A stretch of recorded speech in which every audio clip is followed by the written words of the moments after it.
Okay, you guys, so I am done the 2 rows of the 10 double crochets. From here on until the desired size will be, for me, I'm continuing with 10. But if you want your motifs to be wider, then you'd continue adding to 12 to, you know, 13, 14, and so on until you want to stop widening the wideness of your motif. I'm stopping at 10.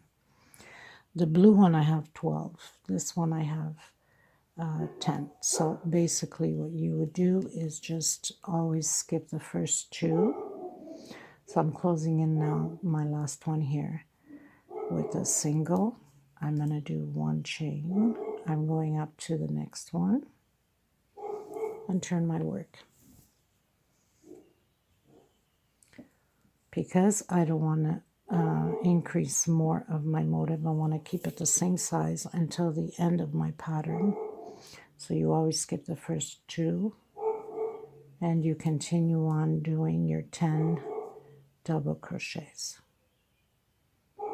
Okay, so it's up to you. You could either do the same if you're doing this size, or you can increase and skip only 1 and continue doing 11 double crochet. Next row 11 double crochet, and then increase to the next row 12, and you know you always have 2 rows of the same amount. So I'm stopping here on my, of course, my second. So as soon as I start with 10, I continue on with 10 until the end of the pattern for the desired length that you would like. This one is going to go right to my hips. It's a little, just by a few rows bigger, longer than the blue one. I want it a little bit longer. So I have 55 rows altogether on this pattern. On the other one, I believe I have 52, if I'm not, yes, 52. So this is simple as that. So continue yours until your desired length. I have only 15 rows of the multicolored, but if you're doing one color, you don't need to do it. The choice is yours. You can make it thinner if you want. If you don't want it so long on the multicolored one, you can cut down on the rows of multicolored and just use whatever color you're using. And I'm going to finish doing my length all the way to the end. So it's always the same step. Nothing changes. You know how it is. You just close it in with slip stitch and then 1 chain and go up to the next row so we can have it all meeting up the rows together. And like I said, if you don't want to do it this way, then you'd put front with right side with right side, and you can do a single crochet. I didn't want that. I wanted to look all even with the space in between, like all of these ones here, right, where we have the post. So I want to tie it this way. Okay, so I'm going to continue mine until the end, and then I will be changing my color to meet up with the rest of it, and then I'll come back and show you how I did my strap. But you're more than welcome to do whatever strap you'd like that you are more comfortable for your pattern. Mine is very simple. It's just half double crochet and not too big because it does weigh a bit and it pulls down on the strap. So I don't want the stitches to be stretching too much. So it's not going to take too much of the half double crochet. Okay, so I'll meet you at the end of this and then come back and show you what it looks like. But so pretty much here now. So I have a few more rows before I add the multicolored one. Okay, so I'll meet you at the end of my pattern. Okay, everyone, so I'm almost done. And I wanted to show you how I do my straps, but you're more than welcome to do the way you think is right, whatever fits you. So slip stitch knot.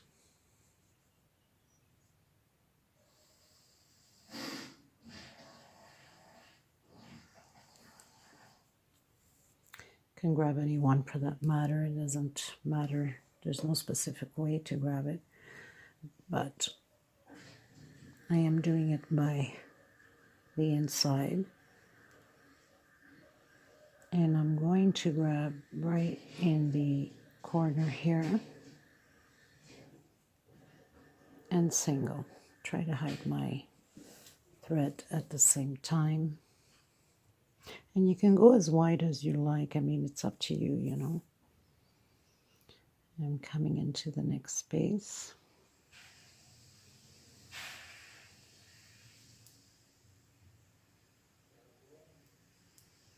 Single, next space. Singles have 3, 4,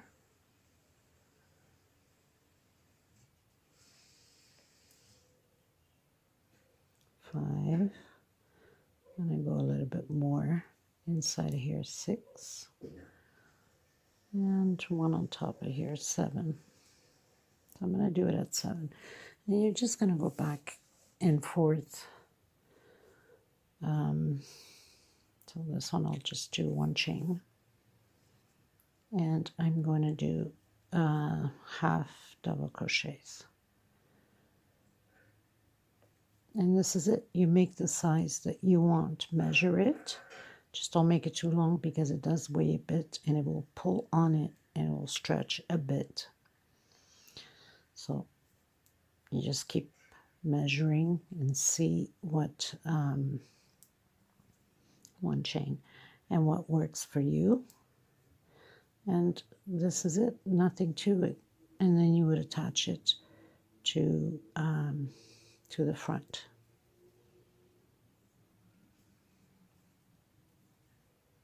Or whatever way you started. You just go back and forth.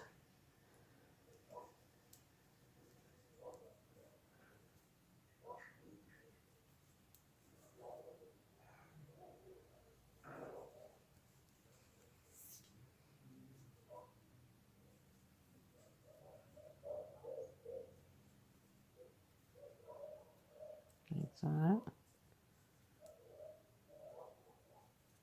Chain.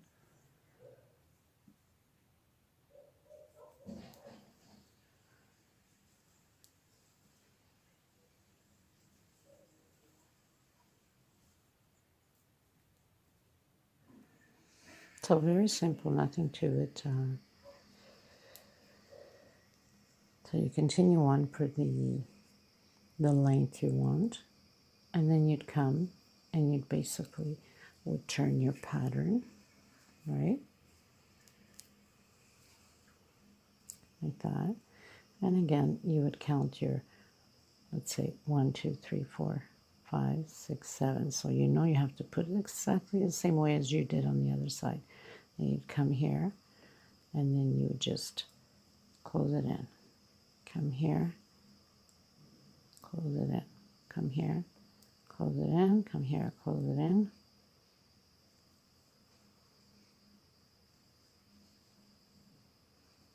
Of course, you'd be doing from the pattern here. So, which that wasn't too smart of me doing it this way, right? Because I forgot that I had to. Tanya, sometimes there's just those days. Good heavens. Okay, so then you'd come back here. And you come into the next one. And you close it into the next one. And you close it into the next one. And you close it into the next one.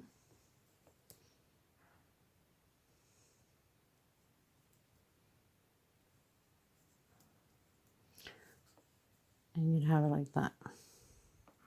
And it's nice and strong. It won't go anywhere. Okay? And if you don't want to have that lining, then you can do it going in, going in the back, bring your thread, and as if you're doing a half crochet, but I'm going to do it the other way. So I'm just showing you the options that you can do. You can go this way and then grab the back and close it in, but I prefer the other way.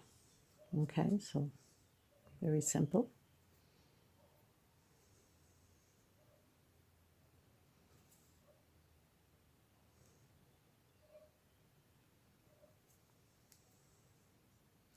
So like I said, very simple to do. You can grab it. You can do the single, and I say single because if you do only slip stitch, it's not there's not enough support. It's the pattern's too heavy. So if you only do this, okay, there's not going to be enough support for it. That's why I say, and if you want it best, then turn it into the back part, okay? So you'd have the both fronts together and you won't have any lining up front, okay? Let's say, I'm just going to give you an example here. Take this down. So we'd be doing it this way, front with front, okay? So that you won't have any lining on it, okay? So you'd be doing it like that.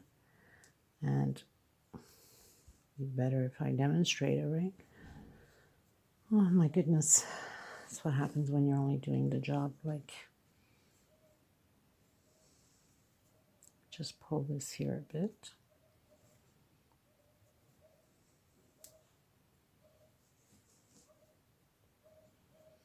So let's say you're doing front with front, right side with right side. So you bring it there. And the lining is only going to stay in the inside of the pattern. So you won't have any thing on the other side. So you just do it this way here. You know, singles, singles, and make sure you do your 7 so you can have enough secure. If you're doing this, if not, then I guess you probably create your own. This is just a demonstration for you. And you see here, there's no lining, okay? And if you want that little edge, well, then you do it on the other side. So this is just sample for you. So very easy. You measure to the length you like, and you take it from there. Okay. I also wanted to mention, for people that are doing the 2x, 3x and up, you're going to add, again, like we did on row 6 and row 10, you're going to add your 2 double crochets in the same place, right? And then you would do 4 more rows, and then you do another 2 posts on the 5th, 1, 2, 3, 4, and 5. 4 rows up on the 5th. Then you do 2 posts here. Now, because it's a wider pattern for your larger people, bigger people, you're not going to do 10 double crochets. You should always keep measuring yourself with the pattern in front of you. It should pleat a bit. You don't want it too tight to your body. It's not going to look good. So it should be pleating. That means you probably have to go 16 or 20 double crochet. This is only 10 because it's a full, it's a large, and it's, you know, full medium to a large, so it's just perfect. But for the double X and triple X, then you probably have to do 16, 18, and 20. It's almost like, you know, you're using size 20, size 22, let's say. So, and that's what it would be. And you'd have the largeness in the front pattern and in the back the same way. So it's 2 patterns the same, just to let you know. Because don't forget, when you start with the chain stitch at the beginning, you're already going to have enough posts and enough shell stitch. You're not only going to have like myself here that I started with 1, 2, 3, 4, 5, 6, 7, 8. You're probably already going to have 12 to begin with. So, example, I'm giving you 10, 12, 14 motifs are ready to start off. So you already have a good pleated motifs there, besides what you're going to add on the 2 posts. If you don't need more pleats than that, then you only do your 2 posts. If you need more pleats, then you keep adding posts every 4 row up. Okay, so very simple as that. I will have a little video in display with the pictures. I want to thank every single one of you for being part of this journey with me. Thank you so much to everybody in the groups that have been so supportive, and for your beautiful comments. I thank you so much for that. For some people that don't like it, I apologize. You know, how do they usually say? Different strokes for different folks, I guess. This is my first time creating this type of pattern, so I'm pretty happy with it. You can use it however you'd like, with a little tank top underneath, or a strapless bra, or some, you know, patches, I guess, for the breasts not to be seen through, or a little tank top, very thin, silky underneath, which is perfect for that too. So the choice is yours. You know, you can wear it with jeans, you can wear it with a nice pair of slacks, you can wear it with shorts. It's gorgeous, you know, and like, you know, for the winter time, autumn, you can wear a very thin, long sleeve, thin t-shirt underneath with this over it, or a nice little jacket over it also. It's perfect. So thank you so much, everybody. Again, please don't forget to give a thumbs up. It's important to circulate the video. And if you haven't subscribed yet, please be part of the family and help grow the channel by subscribing. If you do, hit that bell notification for the new uploads. Thank you again. If you are creating this piece, you know, follow me on Instagram. Send me a picture. Let me put you up on my videos. That's what I do. I receive pictures from my followers, and I do videos just on my followers' creation. So do the same. Hook me up on the look me up on the Instagram, and send me a message. Send me a picture what you're creating out of my channel. Okay, so God bless. Please be gentle and kind to one another. There's enough going on around the world. People need to hear sometimes a good positive vibe. And the least we can do is give that positive vibe around the world, especially with everything going on nowadays. Thank you so much, everybody. God bless and stay safe. Thank you. Until next time. I almost forgot to mention, I had it in mind to mention, and I almost forgot, but I figured to come back before I completely upload the video. Whenever you're working with cotton thread, especially if you're doing clothes, do not wash them in hot water. It will shrink. Always best also is hand wash. Put it in a little bucket with a little bit soap. You're good to go. Give it a few shakes. And hand dry also. You can iron it in medium heat to low heat. Perfect for ironing. Just with one hand stretch, and iron will be very nice and flat and well ironed out. But don't use hot water. You will shrink your pattern, and you're never going to get that size back. So you have to be extremely careful on that, okay? Just a little reminder for people that don't know and are beginners on this. Not everybody knows. Thread is very easy to shrink in hot water. So cold water always, and especially if you're using colored cotton, you definitely need to soak it in cold water with 1 teaspoon of salt in the water so it does not take out the color. Okay, so the color doesn't fade. Only one time, and then rinse out that water and salt out. Cold water only. Okay, everyone? Thank you. Take care.